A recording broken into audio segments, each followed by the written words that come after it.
Welcome to the Keiser Report. I'm Max Keiser. Time now for another of our summer solutions. We look at the solutions and not the problems. Isn't that great? Stacy. Well, Max Keiser, we are joined today by Dan Collins. He is a financial analyst, market analyst with an expertise on China. He lived there for 20 years as an auto executive, an entrepreneur, and just all around cool guy. And Dan, welcome to Summer Solutions. Hey guys, great to be back. Well, something remarkable just happened, and I guess we have to address this issue. Anyone who messes with China will get their heads bashed in. So said President Xi recently. What is going on? Well, yeah, that was 100th anniversary of the Communist Party's founding. It was founded in 1921 in Shanghai. I actually used to live down the street, literally a block from where it was founded. A lot of tourists. It's a big tourist area there now, Xintiandi. If you go back and watch the whole speech, that was the kind of the takeaway there. He said he's going to, if you in China, we haven't messed with anybody, which is largely true, especially the last 100 years. We haven't messed with anybody. We haven't bullied anybody. He said, we've never bullied people in the past. We don't today, and we're not going to do it in the future. China in the past 50 years has been pretty respectful for national sovereignty. They don't mess around with other countries' internal politics because they've been a victim of that, right? They had Japan take over the northeast of the country, World War II. Japan sent 500,000 settlers into the area, took over the Chinese farms. The Western powers had the trading ports. So China was breaking apart 100 years ago. It was feudalism. It was superstitious. It was backwards. It was impoverished. And China, what happened this week is the 100th anniversary. They've obviously gone, a complete night and day from where they were 100 years ago to today. The comment about bashing people's heads behind a Great Wall of Steel led by 1.4 billion Chinese people got the largest applause of the speech. It was a little bit frightening, actually. Looking at your tweets recently, you've been tweeting a lot about what's up in China in terms of their military strength, their output of destroyers and aircraft carriers. I think they are in the aircraft carrier business as well.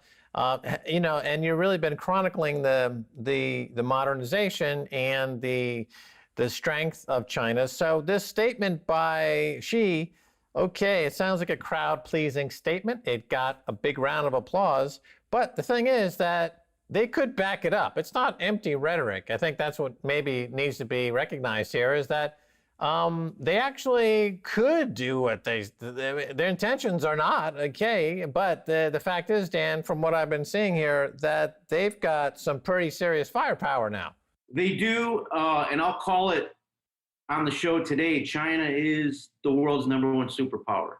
We've been chronicling this for a decade, and it's finally happened. I mean, the Chinese Navy has 350 combat vessels. The U.S. Navy has 294.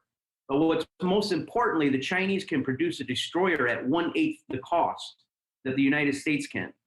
So why is that? Because China still makes steel. China still manufactures. When you don't make steel and you outsource all your manufacturing, your defense industry becomes complacent and weak and can't produce at the levels it used to.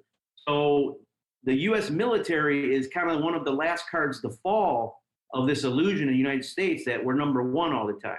So you look at this Navy, China just has to win the East China Sea and the South Pacific. So all of these naval assets that they're building, and they've got 350 today, they'll have 700 in 5-7 years. They're going to double the U.S. size of the U.S. Navy. The quality of the Chinese armed forces is now basically on a peer level with the United States. In fact, they're even ahead of us in some areas. They have hypersonic missiles deployed, land-based cruise missiles. Our Navy gets within the first island chain, they would get sunk. And China knows that, and that's why you're seeing them be much more belligerent. When we talk about Hong Kong or we talk about Taiwan, they say, mind your own business. Something that came out recently, which I thought was interesting, is the United States now, we're pushing Japan to double their military spending. Japan has also mentioned Taiwan now. We're not going to let you take Taiwan. And the Chinese diplomats have looked at that and said, well, maybe we'll sink one of your ships. They're very wary of Japan because they like to say Americans like to talk but do little, but Japanese talk little and do much. So stay tuned for a Japan versus China issue over Taiwan. That's where it could kick off. The United States is trying to build this quad of nations to counter China's power. So Australia, India, United States, Japan. And that's just, if we get this quad together, is just a balance against China. That's how strong China has become. So they can absolutely back it up at this point. It's interesting here in the United States, you've got two very high profile billionaires, Charlie Munger over there at Berkshire Hathaway, works with Warren Buffett, and Elon Musk, of course, a very famous guy who makes cars, both coming out with comments that were lauding China. Charlie Munger saying, why can't America be more like China? They seem to be, I guess you could say, kowtowing to China. And the reaction here, we also see Nike, the footwear company, really make overtures to China in a way that a lot of people in America found to be unseemly. We also have Chris Fenton on the show, who writes about how when Hollywood films are shipped to China and the Chinese government or Chinese censors change some of the content, that this is really outrageous for Hollywood. But it does seem on the cultural front, there is a cadre of folks inside the U.S. that is preparing for China, the superpower, and, hedging their bets, let's say, Dan. Let's take Charlie Munger first. If he had done in China what he did in the United States with Warren Buffett in terms of gaming our financial system and making billions and millions of dollars, those guys would have been disappeared long time ago. Elon Musk, he sells more cars in China than he does the United States. He's gonna point out the good things that China's done. It's created a high-powered economic system. It's got out of the way of the Chinese people. Chinese party likes to take credit for what the economy has become. In reality, it's really getting out of the way of the Chinese people. China has been built up behind 60-70% duty rates for the last 2 decades. So they've gamed this global trade system. They've gamed their currency. But at the end of the day, the Chinese people have created this economy. They're the most ambitious, hardest working people in the world. So Elon Musk, his future is in China. He's going to sell, for every car he sells in the United States, he's going to sell 3 or 4 in China. So he has to be wary of that. We talk about summer solutions, and in a way, the rise of China, the way it did it, is a solution to the Thucydides trap. We've had 18 of those over the last 2,000 years. 16 of them have ended in violence, and that's when a declining empire like the U.S. is passed economically by a rising power. But it's weird how it almost happened without anybody noticing, simply because of all of our elite benefited so much from it. So nobody discussed it. It wasn't discussed in the news. There were a few cranks, that might have said stuff over the, decades. They were considered cranks, and nobody paid attention. And of course, here on Keiser Report, you were talking about this for a long time, that there was a trade war for a long time with the U.S. It's just the U.S. didn't know they were even in it. So, do you think that this could end peacefully? Like you said, Elon Musk can't do without China. You were recently tweeting that the smartphone market in China is as big as the next 3 biggest markets in the world. So at a certain point, manufacturers, the elite of all the countries of the world, need China. So what's your instinct here? I know nobody could predict the future, but is your instinct that, the market is too important and their military is too big, that this might actually just be a peaceful transition? And a lot of Chinese diplomats have been also talking about this, these wolf warrior guys on Twitter I follow. They're talking about, we are now, China's the new Germany. We are the fading empire of Britain. We have to cut China off at the pass. Will we be able to? Highly doubtful. What most likely would happen, I think, in this scenario is we're going to get hyperinflation. We're going to get dollar debasement out of the United States, and we're not going to be able to confront China. Now with nuclear weapons, hopefully that avoids World War III. But China has so much money, so their real economy has engulfed the world. They're 50% of everything. Chile needs to send copper. All their copper goes there. 80% of the world's solar panels are made in China. All 80% of the world's semiconductors. They're gonna leapfrog our technology in that. So where all of our material goods are coming from China. How do you fight them? So China has a few pillars in this geopolitical game of Go, we call it. It's military, it's economy, it's technology, and then the next wave that will happen will be finance. So you may have saw an article this week in FT. China has $47 trillion in savings. So follow the logic here. You have the Belt and Road. This week alone, Afghanistan, the United States just closed the base down. China's putting in $400 million to increase their electrical capacity by 50%. Only 35% of Afghanistan has power. China's going to light the place up through the Belt and Road. China's now running Pakistan, Afghanistan. Iran is a key partner. Russia and China. So China's playing this geopolitical game of Go. They're getting all these nations, especially emerging countries, on their side. They're doing it through technology. They have the military power to back it up. And now they have $47 trillion in savings, which they can spread around the world and basically buy everyone's acceptance. Walk me through this piece of news, Dan.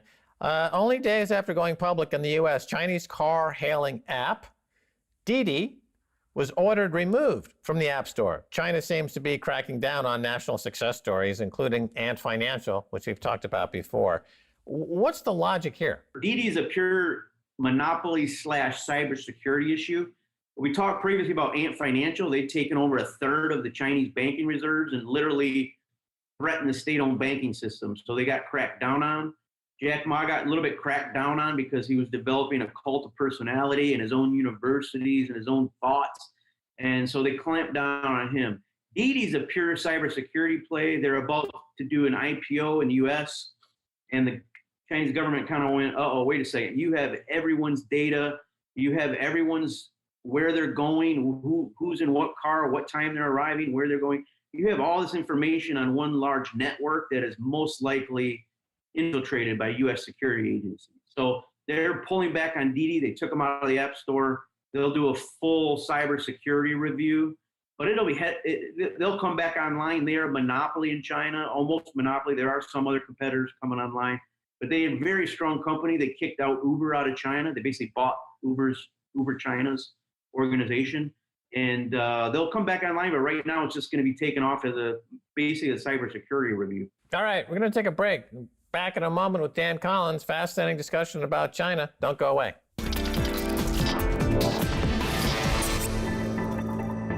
Welcome back to Keiser Report with Max and Stacy here with Summer Solutions. We're talking to Dan Collins, China expert, lived there for 20 years as an executive and entrepreneur. Dan Collins, I want to continue here, and I think I've spotted potential weakness in all this Chinese superpowerdom, and that would be in the area of Bitcoin and Bitcoin mining. The huge amount of hash rate or mining that was happening in China has now left on the behest of the government. And so I want to get your reaction to this. And apparently it kind of dovetails with their launch perhaps of their central bank digital currency, and see what their play is there. Dan, what do you think? China, after talking about it for years and years, finally banned Bitcoin mining. As you saw, probably 60% of the global hash rate was out of China. It should have been an apocalypse for Bitcoin, but actually not much happened. These guys have been moving to Kazakhstan for years. You did see the hash rate come down substantially, but it's already climbing back up. Now these Chinese miners are in Texas, they're in Kazakhstan. The hash rate will continue to climb back up. It'll not be long, probably, before we hit new highs. Major policy mistake by China. So they're not infallible. Eventually they'll come back into the fold. It's, Bitcoin's crypto in itself a $2 trillion asset. Would be a $10 trillion asset or more in the future. China is eventually going to go back into that, I expect. They are trying to push it out to make way for the digital RMB, digital yuan. So digital yuan is flying all over China now. It's in multiple cities in test runs.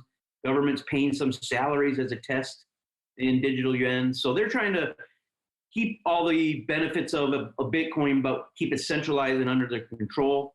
It may work domestically, but I expect in the future we'll probably see a digital yuan living in parallel with Bitcoin and just being quoted internationally according to the Bitcoin price. There was something interesting that you actually said that Max's question triggered this reminder, is that you were tweeting along the lines of the logistics, how China just dominates in logistics and the importance of that for a superpower. And you saw that with this Bitcoin miners. If they shut down Texas mining, I mean, it would take months, right, for us to like move somewhere else. But they were within 24 hours, these miners were already setting up in Kazakhstan. So like go over the actual data on logistics and how China excels in that. This is a result of really a whole renaissance of Chinese business and economy. They move so fast. We used to call it the China speed. Everything happens at China speed. Chinese work so hard and so fast. They do more in 2 days than most American firms will accomplish in a month. So when it all happens, I mean, they can, you're seeing the bottlenecks out of China now. This whole year we've been plagued by bottlenecks at the Chinese ports. And you see trucking in the United States, is trucking issue. You know, some of my own businesses, we have major issues. It takes a week to get something picked up. China, though, they move so fast as business people that they'll get those miners packed up. They'll bring in 20 temp laborers within hours, get them packed up, get them on a truck, get them to the port, get them over to Texas or wherever, and then get them on a boat at super light speed. This is why Chinese can't live behind patents. You get copied, so only the strongest survive. It's very Darwinian business climate. And it's really a renaissance that's been going on in China. And that's what produces all these amazing companies and amazing business people that have been coming out of China. That's really, really fascinating because, of course, in the U.S., we live by intellectual property, right? And enforce that. That's what our State Department enforce all these IP laws everywhere. But you're saying essentially it makes us kind of lazy and weak. And there in China, there's no enforcement of copyright or patent law. So they have to survive the fastest and most agile. China is the most capitalist country in the world right now. It's funny because we all think in ideological terms, this country's communist, this country's capitalist. The reality is we all live in a form of socialism. And China is actually much more capitalist. They keep certain industries like banking under control. They don't allow banks to print currency and give it to themselves like the United States. So they keep that under control. They keep oil and gas under control. But outside of that, it's a very, very capitalist system. It's much more capitalist than the United States, which has become very lazy. Most industries are in some type of oligopoly type situation. And they're just running 100 miles an hour compared to the U.S. businesses. This Chinese mining migration out of China, I see a lot of Chinese people in Austin, Texas, enjoying some barbecue and having a good time, wearing cowboy hats. And the question is, who owns those Bitcoin that they're mining in Austin, Texas? Well, they'll mine it themselves, and their firms will own it, and then sell what they want. I'm expecting these Chinese miners, with the hash rate difficulty that's gone down, I'm expecting some of these miners just to start hoarding Bitcoin and actually not sell it. They're making so much money. Your difficulty rate's now much, much lower. You don't have so many costs to find the Bitcoin. So they're just gonna, they can hold on to this. It's just gonna really drive the price up, is my expectation. And so therefore it's a proxy for the CCP. Yeah, the CCP the China will still control the ASIC miners, so they're still at the forefront of that. There's very little competition, but now the mining's out of their control.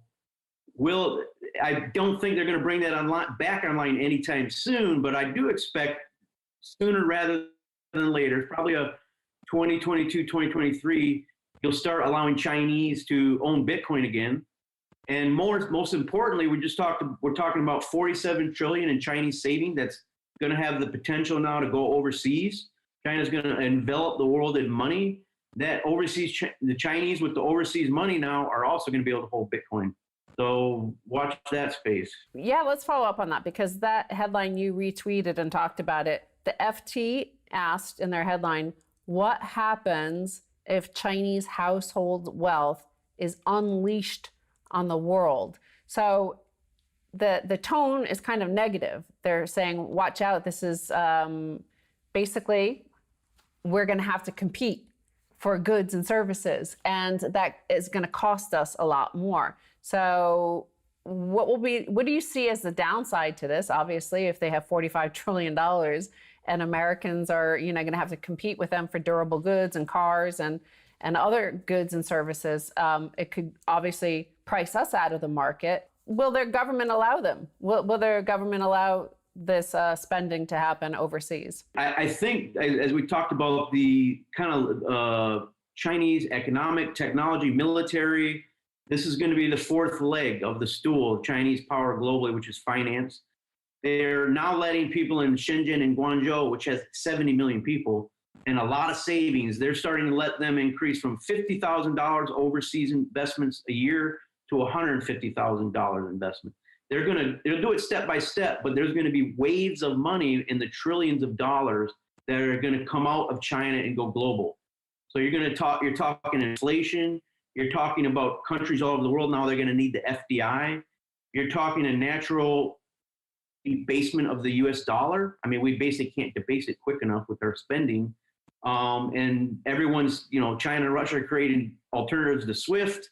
The days of the dollar, we've talked about years ago, the rise of the RMB, that's going to happen. You got China, world's largest creditor, world's largest trading nation, world's largest economy, Belt and Road.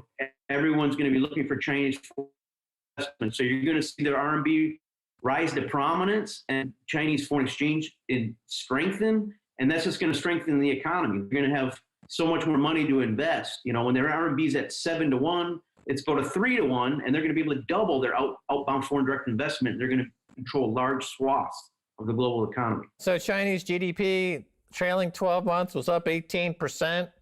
The U.S. was, I think it was less than 1%. And that's mostly us sending them our stimulus checks, Dan. Yeah, this is, we should have learned this 10 years ago when we had the banking crisis. We printed all the money and we saw China boom, like they were literally overheating. The ports are chock full of containers from China. You literally can't unload them fast enough. There is very little, with the end of our manufacturing base, and also most importantly, the money printing that we've done in the U.S. that has destroyed all market pricing signals and has sent all the factories out of the country. So now we just have, our companies are basically warehouses for Chinese product. So this is just getting worse. It's just gotten worse post-pandemic. Chinese suppliers can't even keep up. There's shortages of everything all over the globe. And the global economy is completely unbalanced right now. Right. And of course, what we're talking about here is like the Bitcoin miners pick up and they could move to Kazakhstan or to the America, Texas, wherever. But, what about in these last few moments here, what about the other way? Like, are Americans ever going to be able to move there to China and set up shop or find jobs and participate in this booming economy? Well, I lived there 20 years. I was executive in Fortune 500 companies before I started my own businesses. Chinese economy has been pretty open for foreign companies. They've made hundreds of millions of dollars. Even before the Snowden revelations, this guys like Cisco were making hundreds of billions of dollars until they were found to be working with all the security intel agencies. So General Motors sells 3 cars in China for every car they sell in the United States. We talked about Tesla. So massive money to be made in China if you do it right. If you do it wrong and you don't know what you're doing, you lose money and you go out of business and then you blame China. I've seen that time and time again. So China's economy is still open, although they're going to be independent. They're not, we saw with the trade war issues and the tech war issues, they're not going to be reliant anymore on foreign suppliers. They're going to have their own indigenous development to make sure they don't get choked out of the technology and global supply chains. So Dan, last few seconds here. What do you think? Is the hot war on or off? Could that happen anytime soon? More plausible than ever. It's something that we never thought, 5 years ago, we never thought could happen. But even Chinese diplomats are now openly saying we'll sink a carrier. Australian, UK, Japanese. They won't start with a US one, but they'll sink a battleship if it gets too close to Taiwan. China has complete control of the South China Sea now with their island building. They've got missiles loaded on it. We are more in danger of a hot war in East or South China Sea than we have been since World War II. That's not a solution I was looking What for. kind of solution is that, Dan? What's going on over there? You bring in us bad news here. It gets worse and worse. That's the last time we're talking to Dan. I can't. And next time we'll be speaking Chinese. And that's going to do it for this edition of Keiser Report with me, Max Keiser, and Stacy Herbert. I want to thank our guest, Dan Collins. Until next time, bye, y'all.